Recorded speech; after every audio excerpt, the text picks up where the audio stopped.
Me friends and ఫ్యామిలీతో సరదాగా బయటకు వెళ్ళటానికి కారు లేదా అయితే వెంటనే ఈ నెంబర్కి కాల్ చేయండి. నమస్తే, నేను జీవి సత్యనారాయణ. ఈ ఎపిసోడ్లో సైబర్ క్రైమ్లో కొత్త రకం మోసాలు. ఇప్పుడు చెప్పబోయే మోసం ఏంటిదో చెప్తాను. పిగ్ బుచరింగ్ అంటారు. పిగ్ పంది, బుచరింగ్ దాన్ని ఎలా వధించాలంటే ఏం చేయాలో ఆ పిగ్ బుచరింగ్ అనమాట. ఆ వర్డ్ పేరే పిగ్ బుచరింగ్. అదేంటో చెప్తాను. జనరల్గా విలేజెస్లో కానీ ఈ పందుల పెంపకం వాళ్ళు ఎవరైతే ఉంటారో వాళ్ళు చేసేటటువంటి ఏదైతే ఉందో లాస్ట్లో చెప్తుంది బుచరింగ్ అంటారు. అది ఇప్పుడు చూద్దాం. ఈ పిగ్ బుచరింగ్ ఎందుకు వచ్చిందో, ఇది ఎలా జరుగుతుందో, ఈ సైబర్ మోసాలు ఏం జరుగుతున్నాయో, అది గృహిణులు అంటే హౌస్ వైఫ్లు, స్టూడెంట్స్ని వీళ్ళు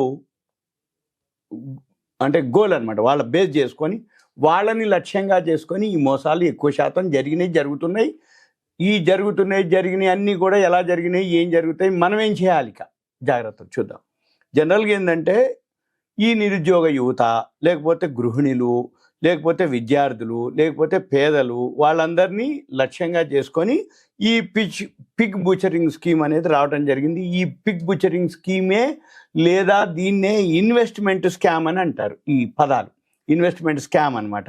అయితే ఇది ఏంటిదంటే ఈ స్కామ్ వలన సైబర్ మోసాలు భారీగా పెరిగినాయి. ఈ పదాలతోటి భారీగా పెరిగినాయి అని కేంద్ర హోంశాఖ మంత్రి ఒక తాజా నివేదిక ఇవ్వడం జరిగింది. ఆ నివేదిక ప్రకారము ఇప్పుడు మనము దీని ద్వారా, ఈ రెండింటి ద్వారా, ఈ పిగ్ బుచరింగు, ఈ ఇన్వెస్ట్మెంట్ స్కామ్ ద్వారా డైలీ నిత్యం సెకండ్లకే అనమాట ప్రజలు భారీ స్థాయిలో నష్టపోతున్నారు, భారీ స్థాయిలో మోసపోతున్నారు, భారీ స్థాయిలో ఈ మోసాలు జరుగుతున్నాయి.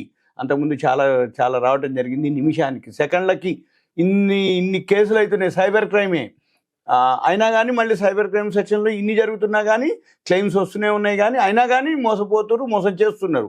ఇవన్నీ ఏంటిదో చూద్దాం. దీన్ని సైబర్ ఫ్రాడ్ అంటారు అన్నమాట.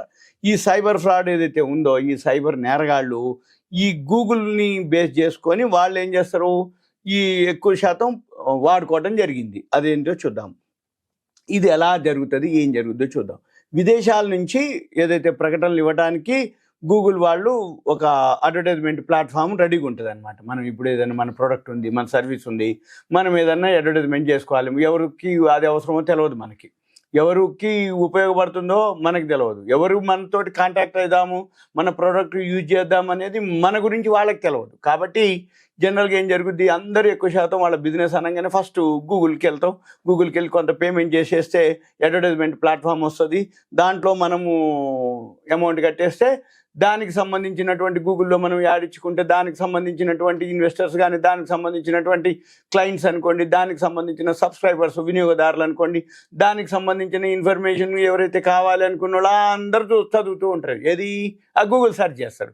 ఎప్పుడైతే ఈ గూగుల్ సెర్చ్ చేస్తారో అక్కడ ఏం జరుగుద్ది అంటే, మనం ఆ బిజినెస్ చేద్దామని అనుకున్న వాళ్ళకి సౌలభ్యంగా ఉంటుంది, మనకు కూడా సౌలభ్యమే. అది మంచిగా అయితే, అది మీరు మిస్ అయిపోతే లాస్ అయిపోతారు. సౌలభ్యం అంటే ఏంది, మంచోడై ఉండి మంచి ఇన్ఫర్మేషన్, మంచి ప్రోడక్ట్, మంచి సర్వీస్ కావాలనుకున్నప్పుడు గూగుల్లో నిజాయితీగా బిజినెస్ చేసేటోడు ఉండి వాడి ఇన్ఫర్మేషన్ మీరు తీసుకొని చేస్తే ఓకే.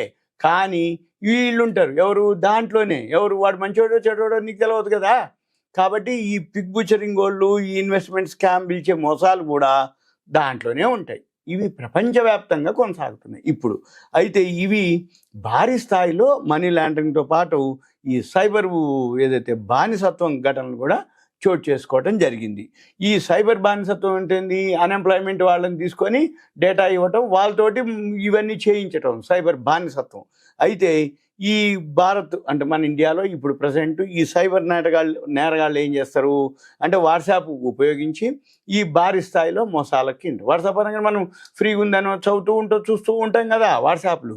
అయితే వాటితోటి ఈ నివేదిక రావటం ఏదైతే ఉందో, ఎక్కువ శాతం ఏం జరిగింది గూగుల్ నుంచి ఈ వాట్సాప్ ద్వారా. ఎప్పుడైతే అంటే దాంట్లో ఎలా వస్తుందో చెప్తున్నా. మీకు రుణాలు ఇస్తామని, లేకపోతే ఈ ఫేస్బుక్ ద్వారా మీరు లింక్ ఓపెన్ చేయండి, మీరు పెట్టుబడి పెడితే మీకు ఇంత లాభం వస్తుందని, ఇటువంటివి ముందుగానే మీకు అంటే చెప్తాము, మీకు లాభాలు ఇప్పిస్తాము, మీరు కనుక చేయగానే మీకు ఇలా వస్తుంది అలా వస్తుందని అంటే వాళ్ళు ముందుగా ఏం చేస్తారు, లోన్లు ఇస్తామని అంటారు. పైసలు కావాలన్న వాళ్ళకి లోన్లు ఇస్తారు. నీ దగ్గర పైసలు ఉన్నాయి అంటే ఇన్వెస్ట్మెంట్స్ మీకు చెప్తాము, మంచిగా మీకు పెట్టుబడి మీద మీకు అంత ఇప్పిస్తాం ఇంత ఇప్పిస్తాం అని చెప్పేసి అంటారు.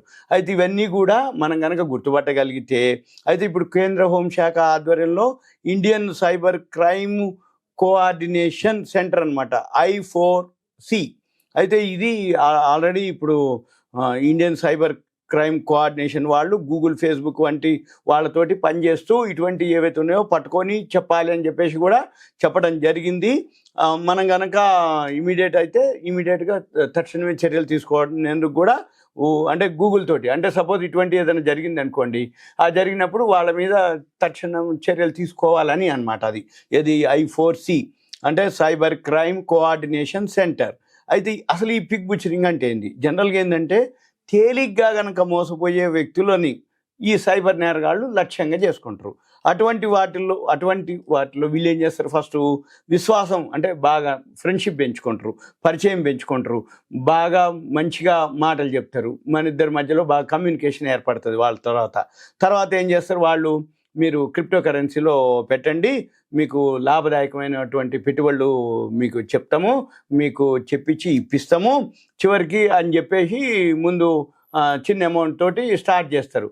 చిన్న అమౌంట్తో స్టార్ట్ చేసి మీకు కావాలంటే తీసేసుకోండి లాభం అంటారు, తీసుకుంటాం. మళ్ళీ కొన్నాళ్ళ పాటు నడుస్తుంటుంది. ఇట్లా నడుస్తున్నప్పుడు ఏమవుతుంది, మనం ఇచ్చినాం తీసుకున్నాం మళ్ళీ మనకి వచ్చేసింది. ఇక ఎప్పుడో ఒక్కసారి ఇక పెద్ద మొత్తం పెట్టిస్తారు మనతోటి. ఇక రాబోయే రోజుల్లో పెద్ద మొత్తం పెట్టించినాక ఇక కథం, ఇంకా అక్కడ అయిపోయింది. ఇక అంటే ఏంటిది అంటే సింపుల్గా ఈ ఆర్థిక మోసాలు ఇటువంటివి జరిగే ఏవైతే ఉన్నాయో వాళ్ళు ఏం చేస్తారు, మన తర్వాత లాస్ట్కి పెద్ద మొత్తం అయిపోయింది కదా, ఇక మనకి కాదు, ఇక ఉండదు అనమాట. అయితే ఇది ఏమంటారంటే ఈ పిగ్ బుచ్చరింగ్ని ఏమంటారంటే సింపుల్గా పందుల్ని ఎవరైతే ఊళ్ళలో అంటే పాత రోజుల్లో చంపాలి అని అనుకున్నప్పుడు ఆ పందికి ఏం చేస్తారు అంటే వీళ్ళు ముందు అంటే జనరల్గా ఏంటంటే కసాయి వాళ్ళు అంటారు వాళ్ళని. ఇప్పుడు మాంసం వాళ్ళని అమ్మేవాళ్ళని, వాళ్ళు ఎవరైతే పందుల్ని పెంచి అమ్మేవాళ్ళు, పంది మాంసం అమ్మేవాళ్ళని కసాయి వాళ్ళు అంటారు. ఈ కసాయి వాళ్ళు ఏం చేస్తారంటే ముందు ఈ పందుల్ని కానీ గొర్రెల్ని కానీ బాగా పెంచుతారు. అంటే ఏం చేస్తారు, ఈ బాగా అంటే కట్ చేయాలని వాళ్ళు, దాన్ని చంపాలి అని అంటే వధించే ముందు దీన్ని ఏం చేస్తారు, దానికి మంచిగా ఆహారం పెట్టి బాగా బలంగా చేస్తారు. అంతేందుకు ఇప్పుడు మీకు సింపుల్, ఇంకా ఇప్పుడు జనవరి సంక్రాంతికి కోళ్ళ పందాలు అయితే ఈ కోళ్ళ పందాలు మామూలు కోళ్ళు, ఈ కోళ్ళు వేరే. ఈ పందెం కోళ్ళు ఏముంటాయి, వాళ్ళకి జీడిపప్పులు బాదం పప్పులు పెట్టి దాన్ని ఏ విధంగా చేస్తారో మీరు ఇప్పుడు రేపు సంక్రాంతికి చూడొచ్చు. అంటే ఆ విధంగా దాన్ని పెంచుతారు. అది ఏమైంది, మళ్ళీ పందెంలో చనిపోవడం అన్నది అయిద్ది, చావటం అన్న అయిద్ది, ఏదో ఒకటి జరుగుద్ది. అంటే ఏంది, దాన్ని ఎందుకు పెంచుతుర్రు అంటే అది దాని మీద సంపాదిద్దామని అనుకుంటారు. ఇది అంటే ఇప్పుడు పిగ్ బుచరింగ్ అని అన్నారు, కానీ అటువంటి చాలా ఉన్నాయి. ఇప్పుడు జనరల్గా గొర్రె కసాయి వాడిని నమ్ముద్దని అంటారు చూడండి, అలానే ఇప్పుడు కోళ్ళ పందాలు కూడా అలాంటివే, ఇవన్నీ కూడా అలాంటివి అనమాట. అంటే ఏంది, ఏదైతే చేయదలుచుకున్నావో దాన్ని కట్ చేద్దామని అనుకుంటావో దాన్ని ముందుగానే బాగా పోషిస్తారు అన్నట్టు. అంటే దాన్ని బాగా మేత గీత పెట్టి దాన్ని మంచిగా తయారు చేస్తారు. అదే మాదిరి ఈ పిగ్ బుచరింగ్ అనే పదము 2016లో చైనాలో మొదలైనట్లుగా భావిస్తున్నారు. ఇది ప్రస్తుతం ప్రపంచవ్యాప్తంగా ఇటువంటి మోసాలు భారీగా పెరిగినట్లుగా నివేదికలు రావటం జరిగింది. దానితోటే ఆ పదము ఏదైతే ఉందో దాన్ని మీకు ఇప్పుడు వాడటం జరిగింది. ఇది ఓన్లీ ఇన్ఫర్మేషన్ మాత్రమే. ఇది ఆల్రెడీ పేపర్లో రావటం జరిగింది. మీకు ఈ లింక్ ఏదైతే ఉందో ఎవరికన్నా ఉంది అంటే చెప్తున్నాను అనమాట. అంటే ఇదంతా ఒక అవేర్నెస్. ఇది సైబర్ క్రైమ్లో ఏ రోజు ఏ మోసాలు జరుగుతాయో తెలవట్లేదు, కానీ ఒక రకమైన కొత్త రకమైన మోసాలు జరుగుతున్నాయి. ఇప్పుడు ఈ పదంతో మోసాలు వచ్చినాయి. ఇన్వెస్ట్మెంట్ స్కామ్ అంటాడు, లేకపోతే వాడు క్రిప్టో కరెన్సీలో పెట్టి అంటాడు, మీకు ఇంత వచ్చింది అంత వచ్చిందని చెప్తాడు, తర్వాత ఎప్పుడో ఒకసారి పోతుంది. మీరేం చేయాలిగా, జాగ్రత్తలు తీసుకోవాలి. ఇంకా మీకు ఏదైనా డౌట్స్ ఉంటే మీరు కాల్ చేయొద్దు దయచేసి. మీ పేరు, ఏరియా, వాట్సాప్ మెసేజ్ పెట్టండి, కంటెంట్ మెసేజ్ పెట్టండి, తర్వాత వీళ్ళు చూసి కాల్ చేస్తాం. ఓకేనా? సుమన్ టీవీ ప్రేక్షకులకు ధన్యవాదాలు. ఇదంతా ఒక awareness, education, information, knowledge purpose మాత్రమే. Thank you. సెలవు.